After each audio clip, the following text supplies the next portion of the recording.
O'Reilly. You need parts? O'Reilly Auto Parts has parts. Need them fast? We've got fast. No matter what you need, we have thousands of professional parts people doing their part to make sure you have it. Product availability. Just one part that makes O'Reilly stand apart. The professional parts people. O'Reilly Auto Parts. There's nothing like snook hook sets at dawn or catching a tarpon in the moonlight. Find your next fishing trip made easy on fishingbooker.com and experience the magic of the Sunshine State or any other destination on your fishing bucket list. Book a blue water adventure in search of sailfish or go snapper fishing with the kids. With over 6,000 captains and trips to choose from, planning your next one just got a whole lot easier. Download the Fishing Booker app on the Google Play or App Store, or visit them online at fishingbooker.com to book your trip today. 46% of Americans expect to leave behind financial obligations when they pass away. So it's crucial to make sure your family is financially protected. Policy Genius helps you find the right life insurance coverage by comparing options from America's top insurers with help from licensed, award-winning agents. Secure your financial future with Policy Genius. Head to policygenius.com to get free life insurance quotes in just a few clicks. That's policygenius.com.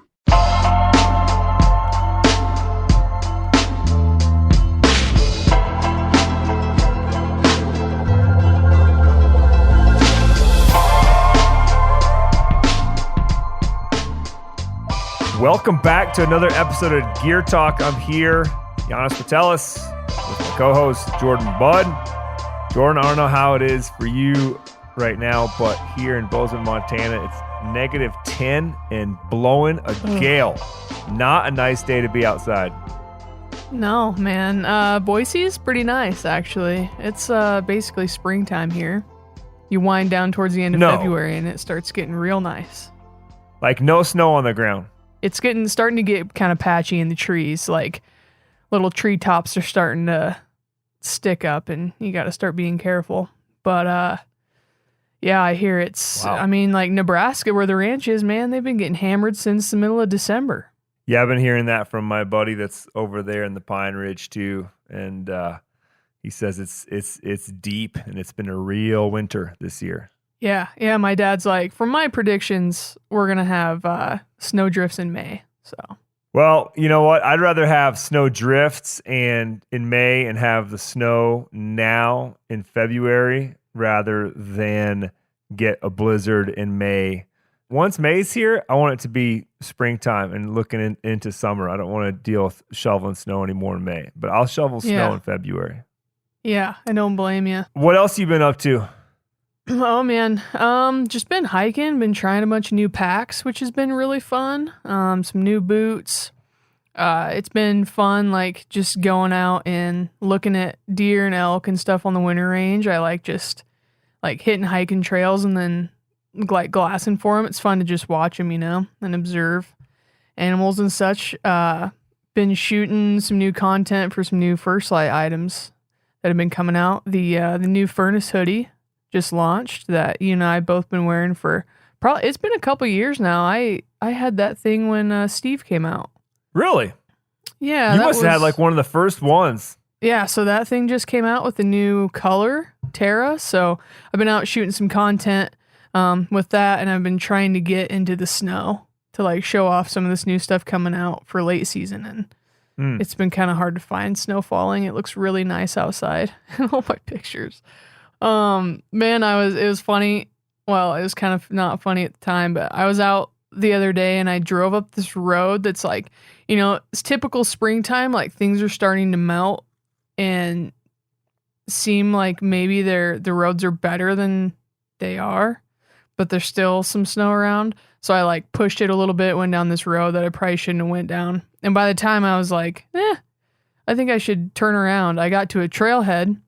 And the parking lot was full of snow, but some other people had turned around in it. And I actually got out and went and like walked out in it, and it seemed pretty powdery to me. So I'm like, all right, well, I'm going to give her hell. And I went to turn around and like it had snowed. You know, it was just like snow on top of snow on top of snow. So there's like super hard spots and then there's spots that are like powder.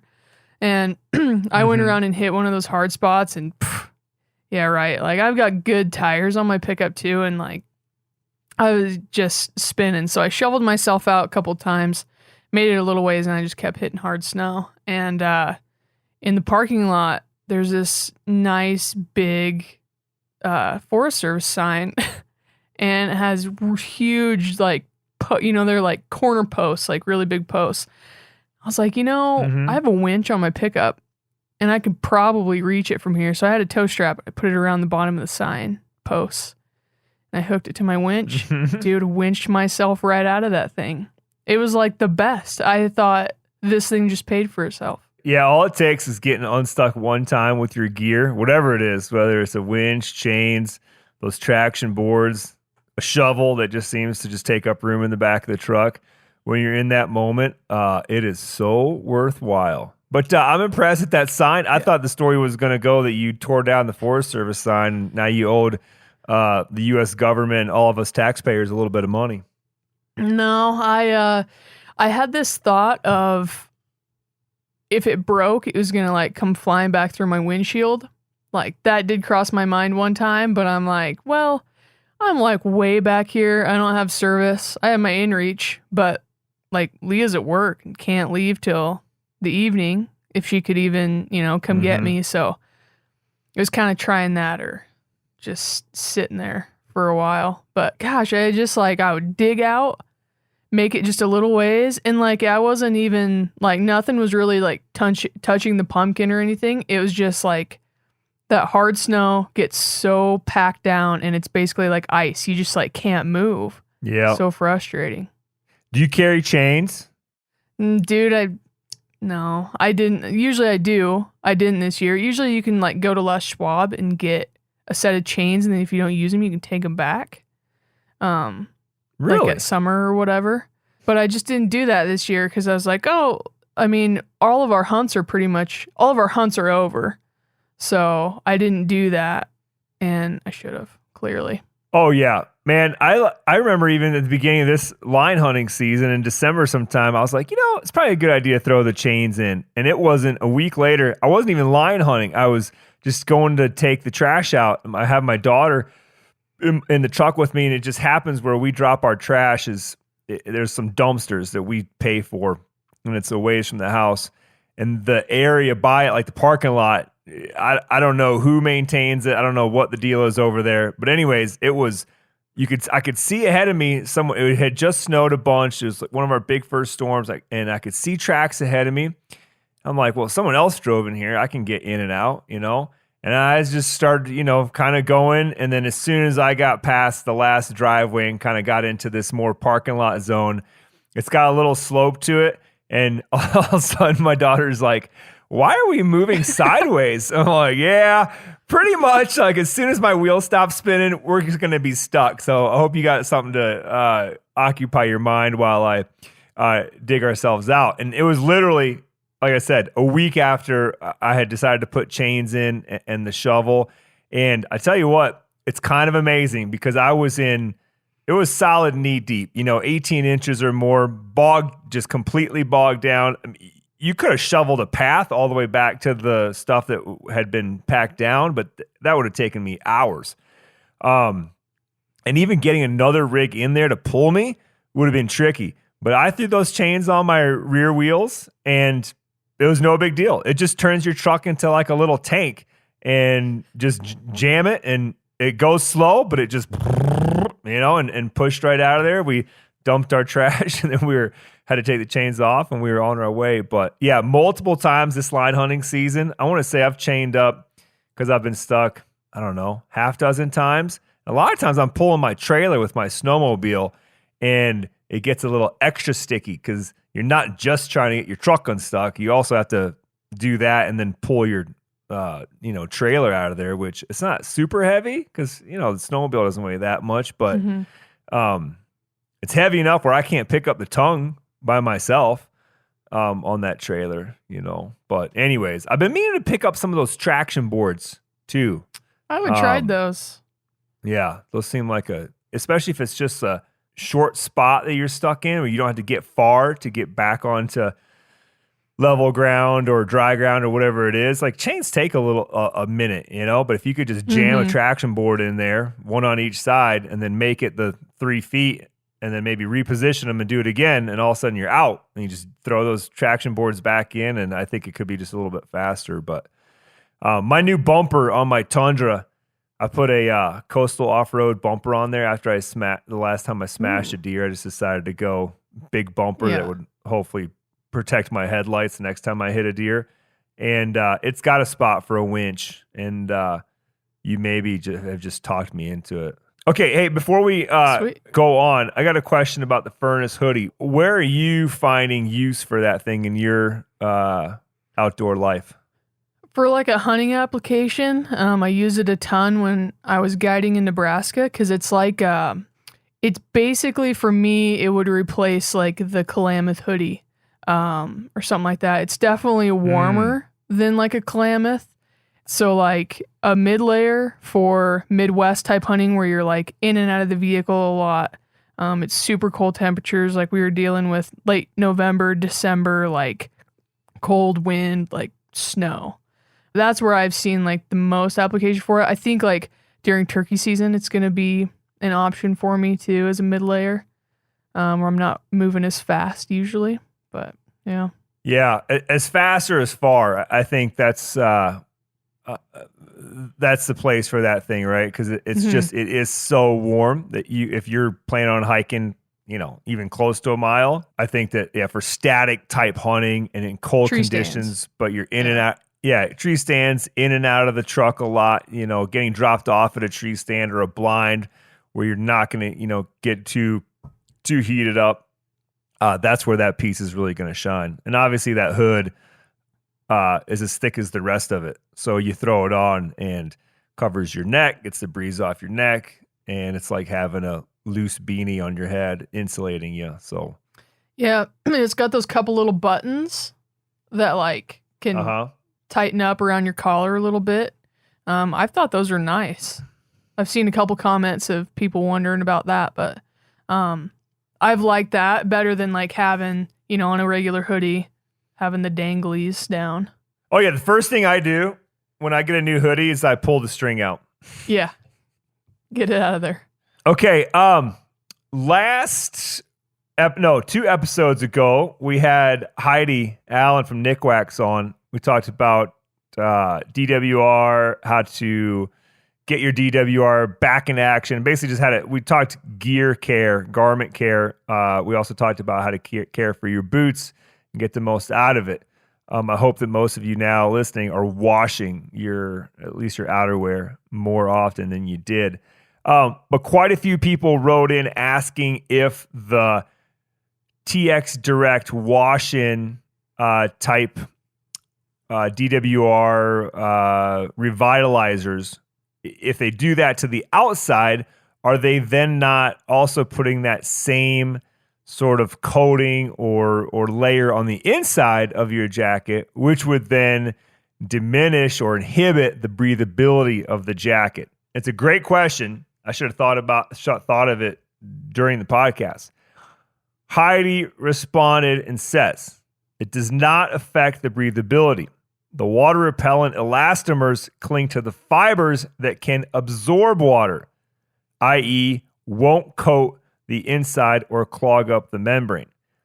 She goes on to say, the only time I would say not to use a wash-in waterproofer is if the garment has a moisture wicking liner. You wouldn't want to waterproof that, or it would repel instead of wick.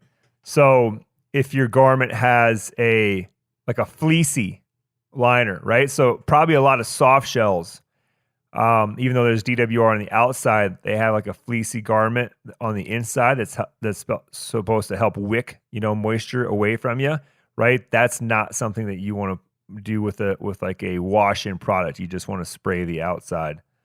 So hope that answers that question for everybody.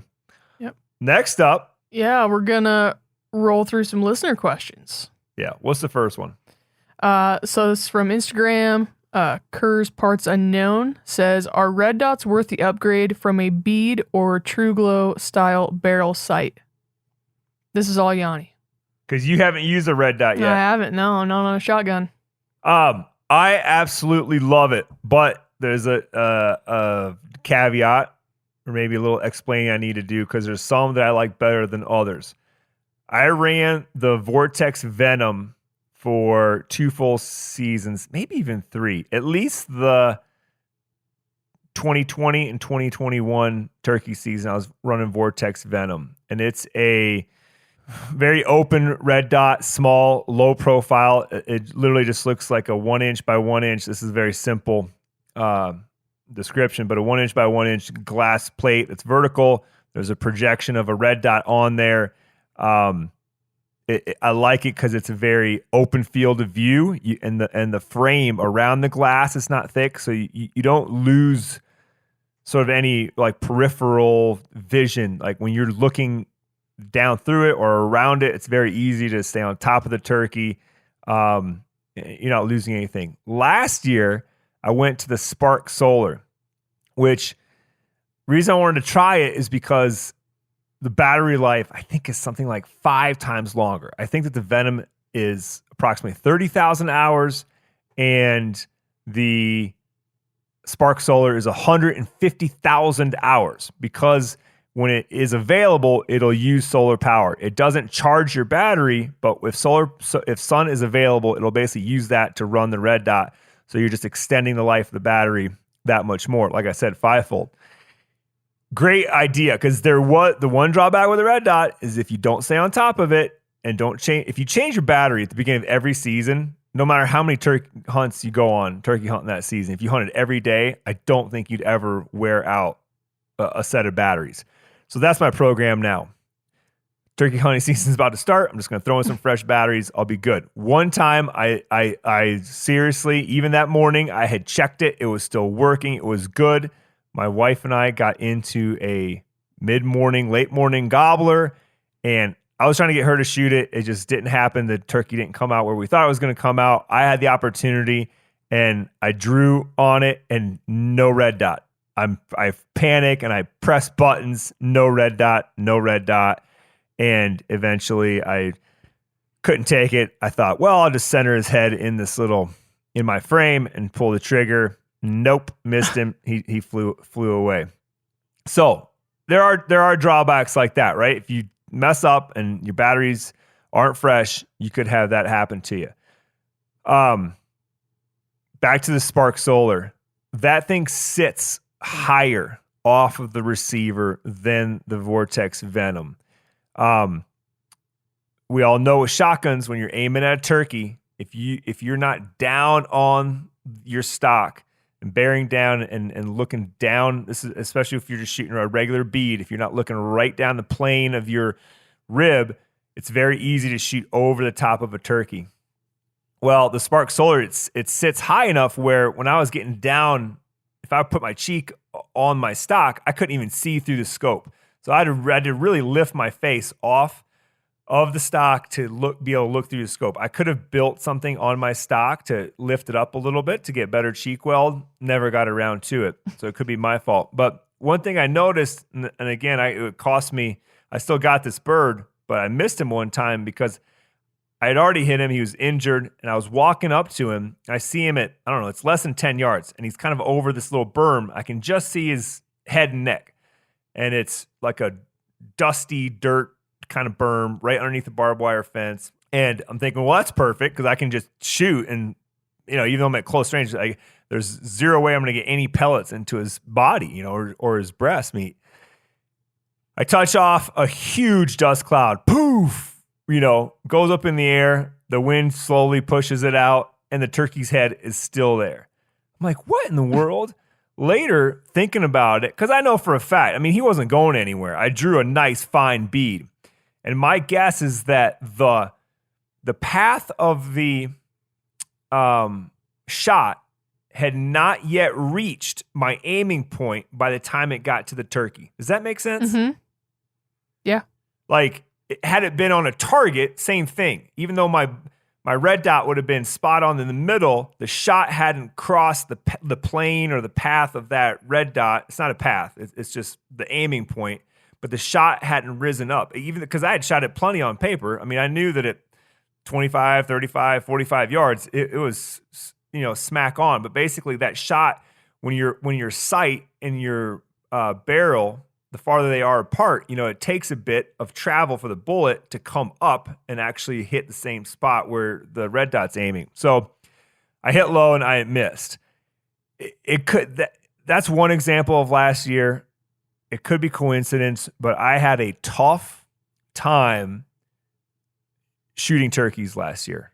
I still got my 5 or 6 or whatever it was, but I just felt like one after another, I was like, golly, like how come I didn't just crush him, or I just had these instances where I was like, I can do better than this. This isn't my normal self. And I don't know if it was because I just wasn't, my cheek wasn't down on the stock. And I wasn't just getting like a good solid, placement. I was kind of floating around. Anyways, I'm going back to the Venom this year. As far as pros go for the red dot, man, it kind of takes away the necessity to have to be down on your gun, right? Mm-hmm. I know I just said that caused me some problems, but you can test it. Anywhere that red dot is pointing, if you can see the dot, it doesn't matter what kind of crazy position you found yourself in. One eye open, both eyes open, way off the side of your gun, you flip and decide to shoot left-handed because the turkey came in on the wrong side, whatever it is, as long as you can see the red dot and the red dot is on your target and you pull the trigger, you ought to hit what you're aiming at. I mean, that's how it works. You don't have to be, it's not like a traditional bead and rib where you have to be down on it and leveling that ramp and then holding that bead right on top of it. You don't have to, it doesn't have to be like that anymore. So I feel like it allowed me, when I was a little bit more comfortable shooting that Venom, it just target acquisition is a little bit faster. It's just, like I said, the whole picture is there. You can see it all very clearly. It's very easy to put that red dot onto your target. So yeah, I'm a huge fan. I'm going to be hunting with it this year. So yes, I do think it's worth it. One other thing I like about it, a lot of times on a standard, just a beaded shotgun, right? There's no rear sight. Mm-hmm. It's just pick any shotgun. There's a single bead on it. And to aim that bead with to pattern it or to shoot it accurately with a turkey load, you look down the vented rib, you make a real flat plane, and then that bead sits on top of it, and you basically put that bead just under the bullseye. That way you can still, it's called a 6 o'clock hold. That way you can still see what you're aiming at. If you're trying different turkey loads and different chokes, and whatever, or let's just say you go and buy one turkey choke and you buy a turkey load. You come back home, you start shooting it, and if you aim it just like that, and maybe your pattern's hitting low and left by 8 or 10 inches at 40 yards. Happens often. I've done enough patterning of turkey loads to see that it can be off. Well, with the traditional bead and vented rib, there's no adjustment. Mm-hmm. There's nothing you can do other than try different loads or different chokes or the combination of.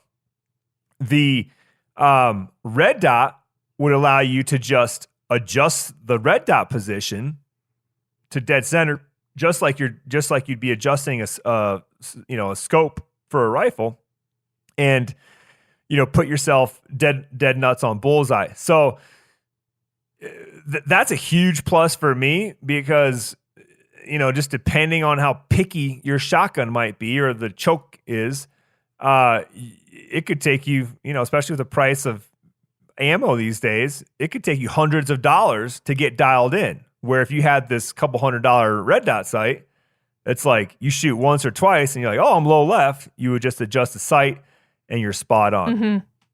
That's where I see like the big advantage with it. I got a new shotgun for ducks this year, and dude, I was having a hell of a time. I kept shooting under them. And I'm like, what in the hell? And I think some of it is through high school, I shot trap shooting. And dude, my trap gun, I have a rear bead, front bead. And the way you do that is you stack one on top of the other, and then your clay is supposed to be above that. I think I was so used to that. I was just kept shooting under them because I wanted to see it. And I think my shotgun's patterning low. And so I have to like completely cover the bird up when I shoot to hit it. And so just like from a turkey standpoint, I feel like me throwing a red dot on that, it would I could just sight it in kind of like a gun, and then I wouldn't have to worry about it guessing. I've never shot waterfowl with a red dot.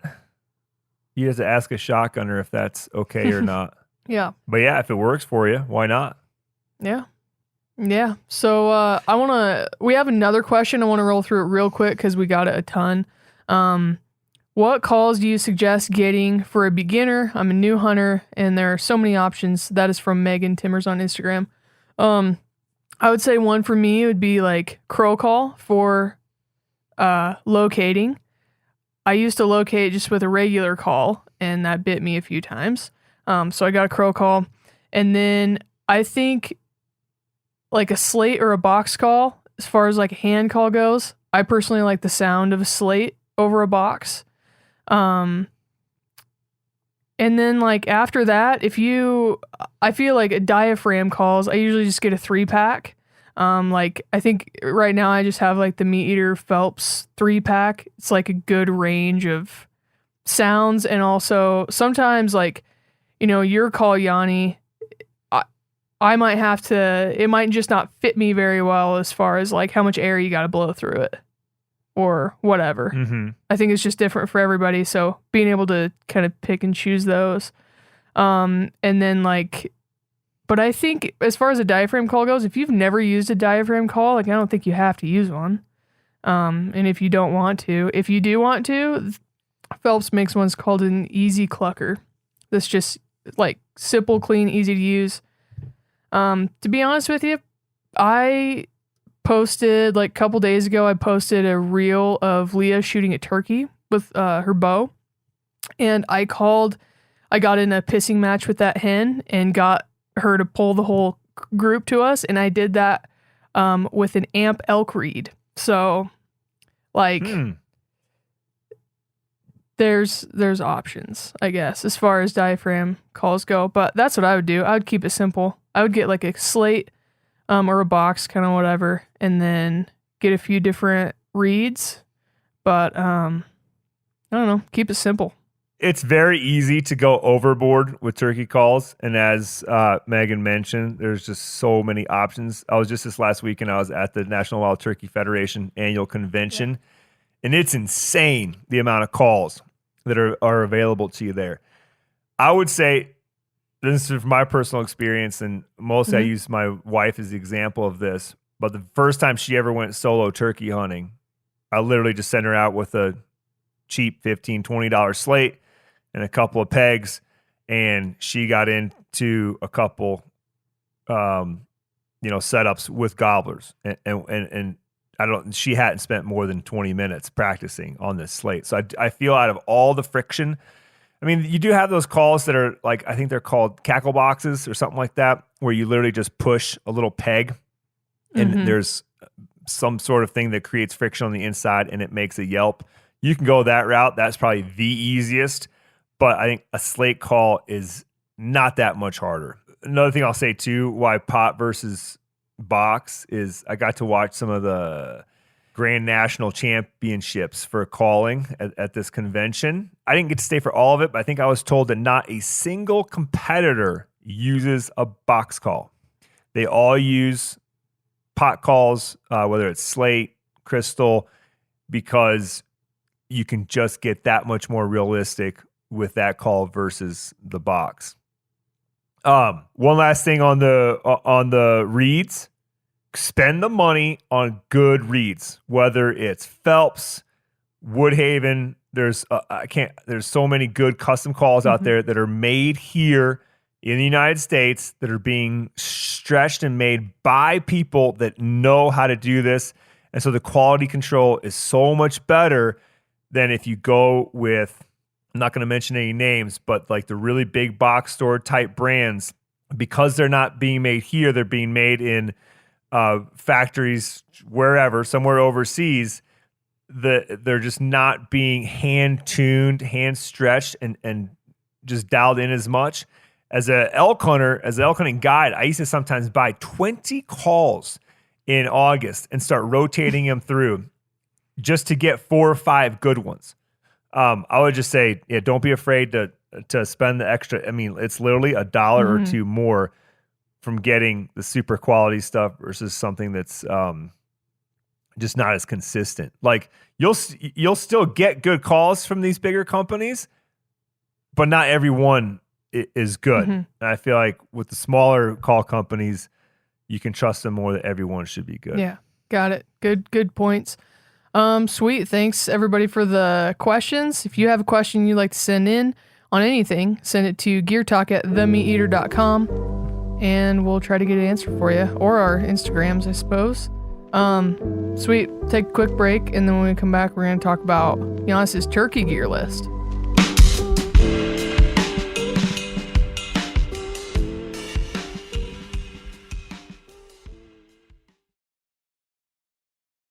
O'Reilly Auto Parts are in the business of keeping your car on the road. O'Reilly Auto Parts offer friendly, helpful service and the parts knowledge you need for all your maintenance and repairs. If you're confused about what part you need, like what wipers are going to be the best, what replacement headlights are going to be the best, go into O'Reilly and talk to the people that work there, because they're great and they're super friendly, and they'll get you squared away where you walk out knowing you got the right thing.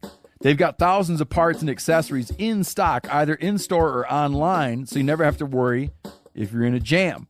Do you need your windshield wipers replaced? You need a brake light fixed? You need some quick service? They'll help you find the right part or point you to the nearest local repair shop for help. The professional parts people at O'Reilly Auto Parts are your one-stop shop for all things auto do-it-yourself, and you can find what you need in-store or online. Stop by O'Reilly Auto Parts today or visit us at O'ReillyAuto.com/MeatEater. That's O'ReillyAuto.com/MeatEater. There's nothing like snook hook sets at dawn or catching a tarpon in the moonlight. Find your next fishing trip made easy on fishingbooker.com and experience the magic of the Sunshine State or any other destination on your fishing bucket list. Book a blue water adventure in search of sailfish or go snapper fishing with the kids. With over 6,000 captains and trips to choose from, planning your next one just got a whole lot easier. Download the Fishing Booker app on the Google Play or App Store, or visit them online at fishingbooker.com to book your trip today. You ever get that feeling you're stuck inside staring at screens and a primal urge kicks in? You crave wide open spaces, fresh air, the chance to connect with the land. Well, maybe it's time to find your own piece of the wild, but searching for property can be a maze. That's where Land.com comes in. They got millions of listings across the country, from mountain ranches to hidden fishing holes. Their search tools are like a seasoned guide helping you narrow down what you want. Land.com isn't just about buying and selling. It's about finding a place to hunt, fish, explore, or simply sit by a campfire and listen to the crickets. So head over to Land.com today to turn one day into today, because trust me, there's nothing quite like the feeling of standing on your own piece of earth. All right, we are going to go through Janis' turkey gear list. Turkey season's coming right up. And what do you have coming up for turkeys? Actually, maybe even by the time this airs, I'll be in Florida hunting an Osceola turkey with my buddy Steve Ranella. He and I have been putting in, I think it took us 4 years to draw these tags. Now, you can buy plenty of over-the-counter turkey tags in Florida, but they have certain WMAs, and someone else is helping us out with this, so I haven't dove in. I don't know all of the details, but basically, the gist of it is that we have a zone that we can hunt that we applied for 4 years to get, We're going to be able to hunt there, and there's going to be other hunters, but much less pressure. And for me, I'm traveling from Montana to Florida. It was totally worth it to apply, wait, and get this better opportunity than to, just go down there 3 years ago on the over-the-counter and maybe just get frustrated and have so much more pressure to deal with. So I'm stoked on the opportunity to get an Osceola. I'm not a huge slam collector type of person, but I do like the idea of every spring, just because I like to travel and see new places, like going to a new state to try to hunt a turkey, right? And even if I didn't kill one in 49 states, if I could say that I hunted turkeys in 49 states by the time I die, like that's a pretty cool thing, And it's what's great about turkey hunting is that it is available in 49 states, which makes it available to just about everybody. I know that it's hard to get into turkey hunting because there is all this stuff, calling, gear, yada, yada, yada. So there is that barrier. But I think it's cool how there's a very low barrier in the fact that most people, I would say, don't even have to drive more than an hour, maybe two, to find a turkey. That's my only out of state. I think other than that, I'll be pretty much hunting Montana. Sweet. Let's get in your list. So first thing, like vest or backpack, like the $1 million question for a lot of people. Yep. I used to be a backpack only guy, and that's because I think I was just a Western backpack type hunter. Always, it was just easy because that's what I had. So I just figured, well, if I'm going to go turkey hunting, I'll just throw my stuff in my backpack. Because I like a butt pad, and I like a butt pad that's attached to me, that's easily deployable, I've definitely started going more and more vest. It keeps everything organized. I know where everything's at. Most turkey hunts are a couple hour hunts, let alone what you would call a full day hunt. These days, I think the only reason I would really go with the backpack and say, oh, I need that, is because I'm thinking, okay, I am for sure hiking 5 miles before I even get to the turkeys. I need to carry all this stuff. I know I'm carrying lunch. There's might be inclement weather. I need to carry extra gear for that. I really got to be prepared, and I want the comfort of a backpack to carry that load, because the big downfall is when you load down a turkey vest, you're going to feel that weight on your shoulders after a couple miles, right? But again, I've become a vest guy because I've realized that I can, even if I'm going, we have a spot that we hunt that it is probably 2 miles each direction to go get to these turkeys. But it's very worth it because every time we walk in there, somebody kills a gobbler. At least we get a shot at a gobbler. And even that hunt, I can pack enough water, a couple liters, and pack a decoy if I want in my vest. And sure, I'm a little bit overloaded. But again, when the hunt starts and I'm running and gunning and I need to plop down real quick and start working a bird, I sure do like having that butt pad to sit down on. And I like having all my calls organized. I know where everything is. It's there. Have you used a chest rig? I have. In general, like obviously I love carrying my binoculars in a bino harness. Turkey hunting, it wasn't for me. Some people love it for the minimalist approach. Yeah, I'm one of those for sure.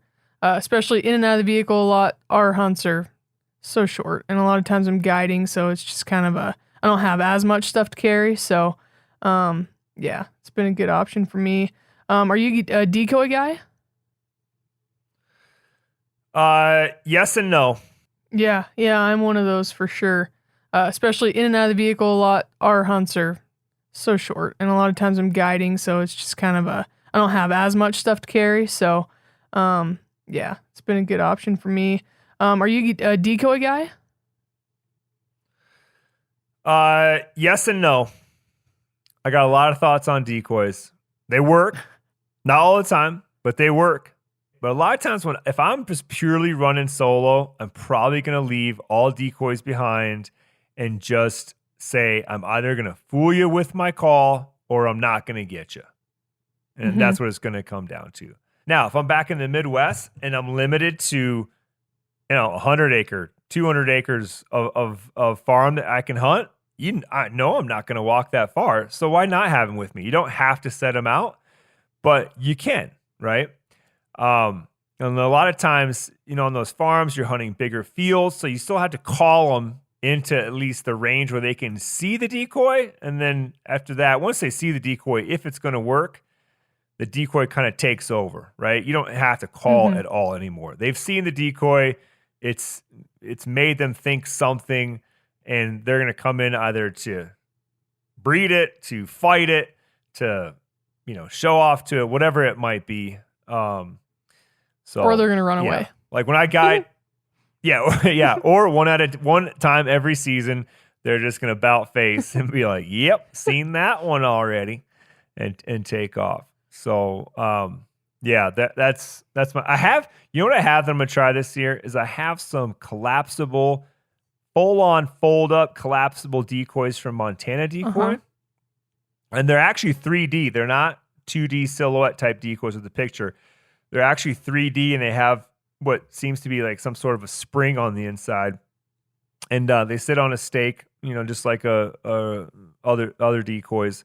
But much smaller, much easier to pack. So I'm definitely going to put some of those to use. When you see them compared to a Dave Smith decoy, they're not. It's just not the same thing at all. But again, sometimes in Montana, we're hunting birds that have maybe never seen a decoy, and so anything might work. Yeah, so they just need to see. I'm going to try those. Exactly. Yeah, or they see the red head, or they see that shine, glimmer of the turkey's feathers, whatever it is, but it's enough to tip them. Sweet. What about clothing wise? What are you thinking? Like Florida's gonna be like hotter than hell? Oh my gosh, yeah. I thought that since we're going 1st of March, I was expecting 70s max. Well, no, it's still too far out to actually see the day that we get there. But right now, the 3 days approaching our hunting dates are 90s. Oh. and I'm sure it's going to be humid. So, yeah, I'm going to go from -10 and snowy here to 90. That'll be a 100-degree swing. And it'll be a shock, to say the least. So, First Light has new hot weather gear coming out. It's still a little ways out. So, I'm going to be using that. Now, that being said, I still am going to bring another set of clothes for in case it gets cold. Because the last time I hunted down there, I wasn't hunting, but I was helping Steve film a show.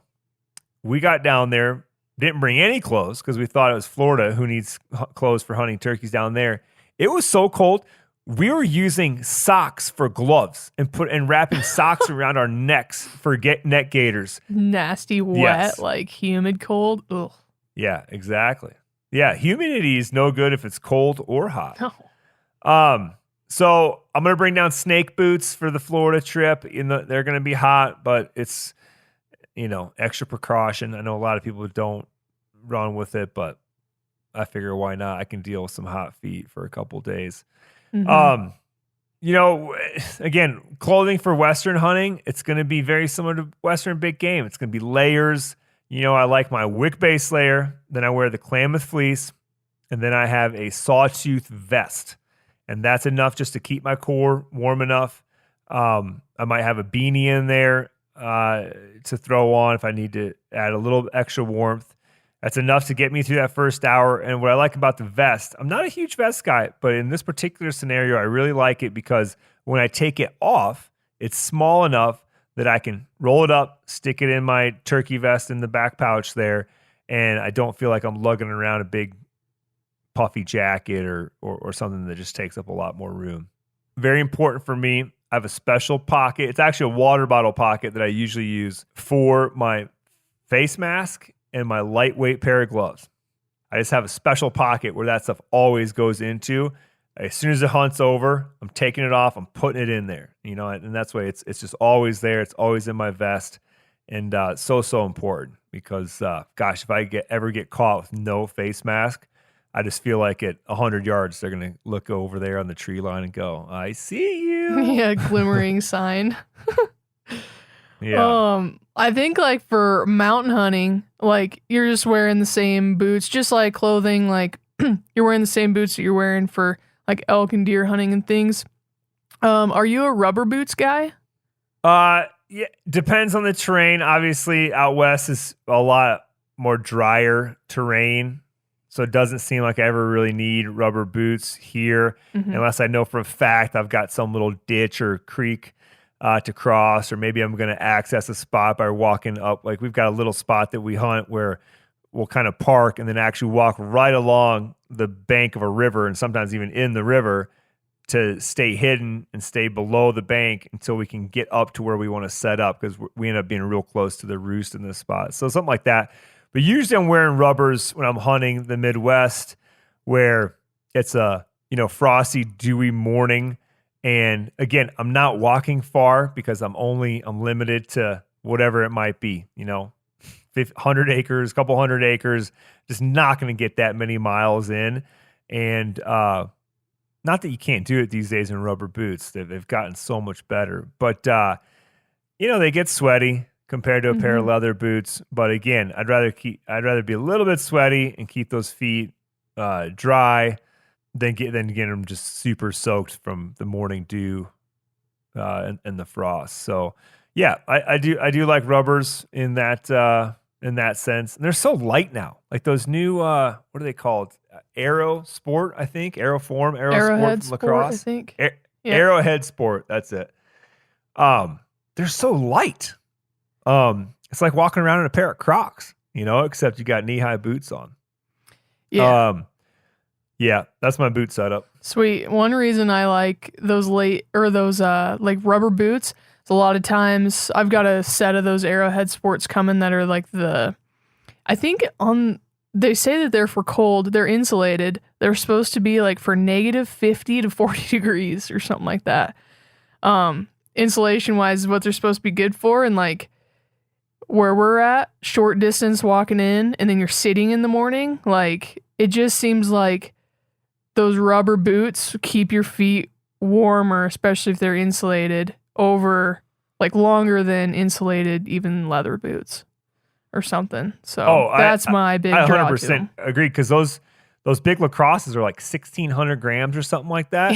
Yeah. And as long as you can keep your feet from sweating too much on the way in, it's not an issue at all. And if they do sweat up, all you got to do, and I do this often for tree stand hunting, whitetails, is I'll just bring an extra pair of socks. Like I'll go in wearing a thin pair of socks. I know they're going to get a little bit sweaty, damp in there. When I get to the tree stand, I just swap out my socks real quick and put on some nice thick wool socks, and I'm snug as a bug up there. Love it. Heck yeah. Another question we got a ton on. I put a little questionnaire out on Instagram to gather questions, and one we got a lot of that I thought we'd just cover now is like, what shells are you using for turkeys? Because you can really go crazy and spend a lot of money on turkey shells. Yep, 100%.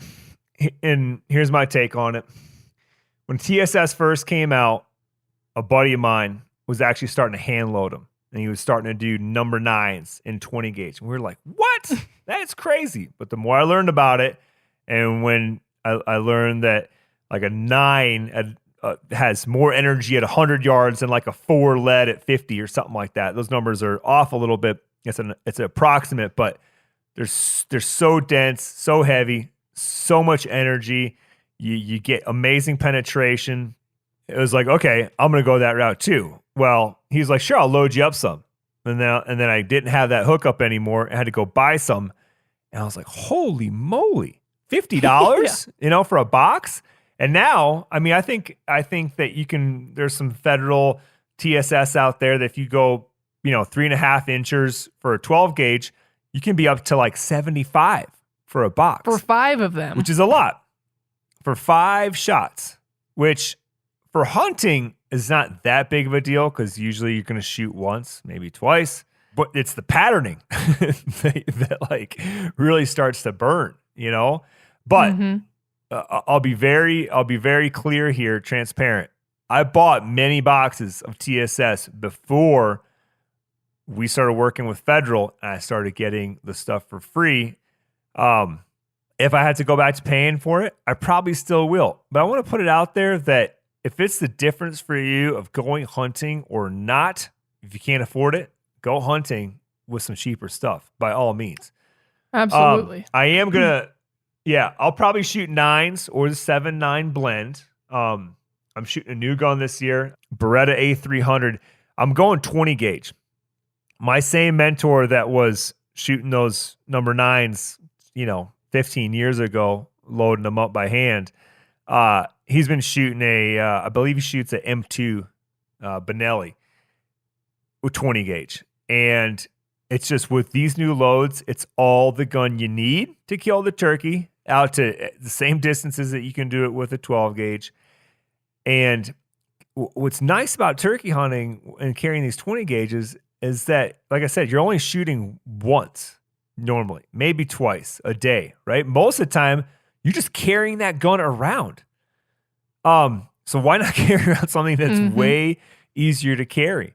Like I'm looking forward to when somebody makes a 28 gauge turkey gun and we start and 28 gauge turkey shells are available. Obviously, the 410 is a big thing. I personally haven't done it yet. My kids, hopefully this year, are going to get into it and shoot turkeys with a 410. But anyways, I'm going 20. I'm going to mount the Venom red dot on it. I'm going to have a specially made for TSS Carlson's turkey choke in there. I think it's going to be a pretty sweet little setup. Sweet. One thing I wanted to ask you about is blinds. It's one thing you don't have in here, and a lot of people associate turkey hunting with pop-up blind.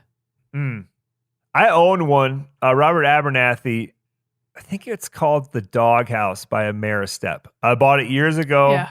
I thought, man, this is gonna be the ticket for my kids to help them see the turkey show. But again, Montana, we're just covering so much ground sometimes.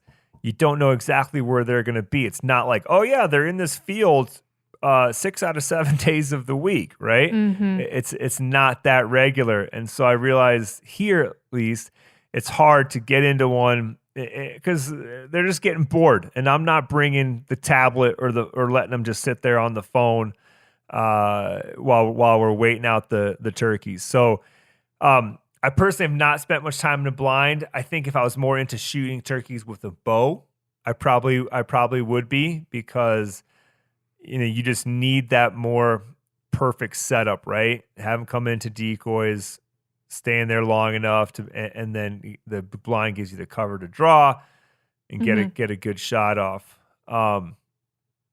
So yeah, I haven't used them much. Nothing against if you like using them, but for me, every time I step into a blind, it happens every now and then, deer hunting, it's like I just feel like I'm missing out. Yeah. Like it just seems like it removes me from nature so much.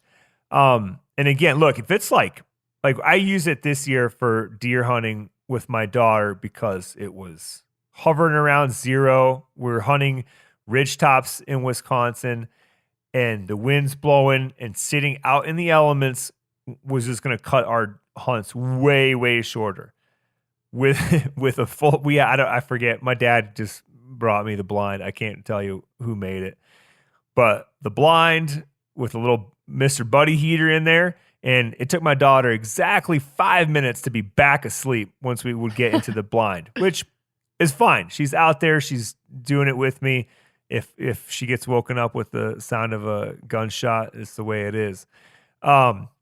But it got us out there, and we were able to stay out there in that situation in those weather conditions. So there, it's totally great. But if the weather's not nice and all I have to do is conceal myself, I figure I can do just as good of a job just sitting still or getting up in a tree, even building just a brush blind, because I miss. It just seems like you're going to miss birds flying by or the sound of birds, or you just don't see 360 degrees out of those blinds, and maybe something, walks behind me at 50, 60 yards and you don't hear it because the windows are shut or whatever it might be. So in the right situation, if it's going to mean me staying out or not, I'm using one, but I err on not sitting in a blind. Yeah, valid, man. We use them a lot for like, especially with the outfit and just the way that we run things, even with deer hunts, we use a lot of blinds. We've gotten a lot of questions on blinds. And so I think that I'll be doing some I'll just keep trying some more and be able to kind of update people on that. In short, over the last, 7 years at least, I'm approaching maybe 10 now. It just seems like the double bulls, they're the ones that stick around the longest. With weather, we get hellacious winds that just break poles and do all kinds of crazy shit with blinds. It just seems like the double bulls are the ones that I've had the longest. So I just wanted to toss that out there. I didn't want to completely leave people hanging with their questions that they put in. So I think that's worth them to spend a little bit of the extra money to go with something like that over, something that could be $100, $150 cheaper. But I am still going to keep getting different blinds and trying to test them out and keep everybody updated as much as I can. But yeah, good list. Thank you. I had to write it while I was packing for Florida. So hopefully that helped me make sure I have everything and don't forget something behind. Something that's a good turkey vest item too, I'd like to mention is how I carry water. I use a thing called a platypus bottle, and it's basically like a collapsible plastic bottle. But what's nice about it is it's not hard. So especially since it's against your back, and a lot of times you're sitting down and leaning against a tree, you're not that Nalgene or even a plastic water bottle of any kind can sort of be uncomfortable and cause just a pressure point, where this platypus is sort of flatter and just kind of more flexible and tough. I mean, I've had one for probably coming on 2 decades that I wear. I have it in my ski jacket. I just ride around with half a liter a bottle when you need some water to drink. And so they last, and I've never busted one by leaning against it or anything. So it fits into a turkey vest very nicely. And you don't have to worry about sitting against a tree and then having some hard water bottle pushing into your back as you're trying to work a bird. Yeah, good points. As we wrap up here, I want to plug, you just had a mountain lion episode come out. Yeah, that's right. Go check it out on Meat Eater's YouTube channel. Jake Gribb, who's been my main hunting mentor and Mingus's main hound hunting mentor over the last 3 years. We go hunting northwest Montana, looking mostly for lions. We luck out and find the track of a giant bobcat. Check out that episode and see how it all unfolds on YouTube. And then I think right on the heels, it's probably going to be out by this time this episode airs, is there's a Texas hog episode where I go archery hunting with Troy Fowler, who some of you know as the Ranch Fairy. And so we kill some pigs and we necropsy some pigs to see what our arrows and broadheads did going through these pigs. Very interesting stuff.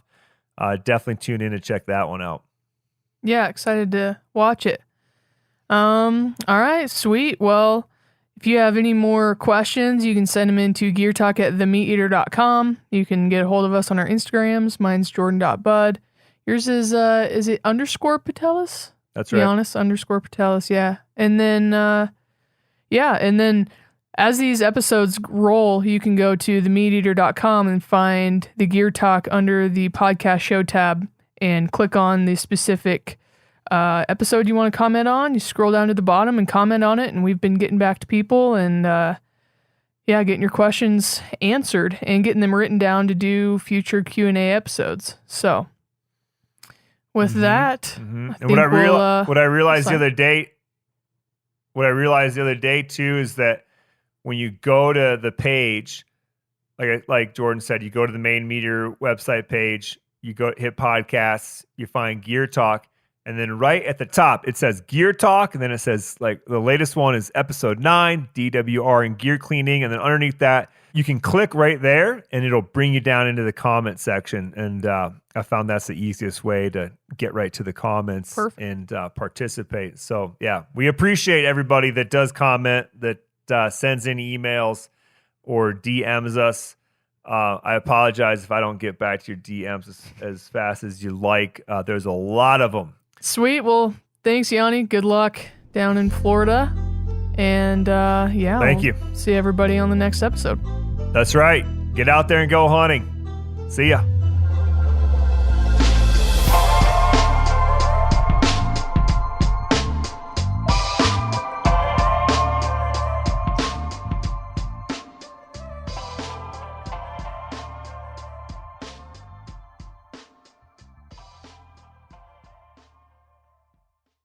You ever get that feeling the walls closing in, the concrete jungle suffocating you?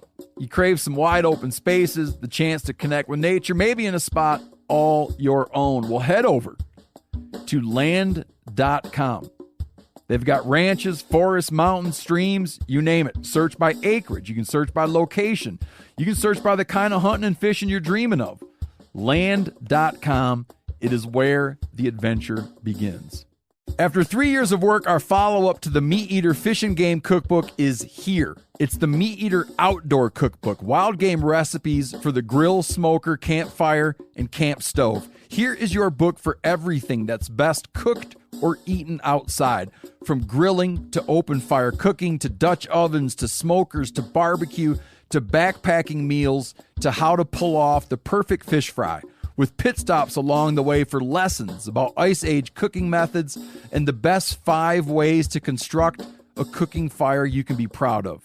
And of course, we're focusing on wild game and fish here with over 100 recipes, including stuffed venison burgers 3 ways, wild duck with ahi verde sauce, a jerky made with cola, a gin and tonic made with fire-charred lemons, and grilled frog legs made with a sticky sweet sauce. This ain't your normal cookbook, so be prepared to be surprised. Get your copy now. For more info, visit themeateater.com or buy it wherever books are sold.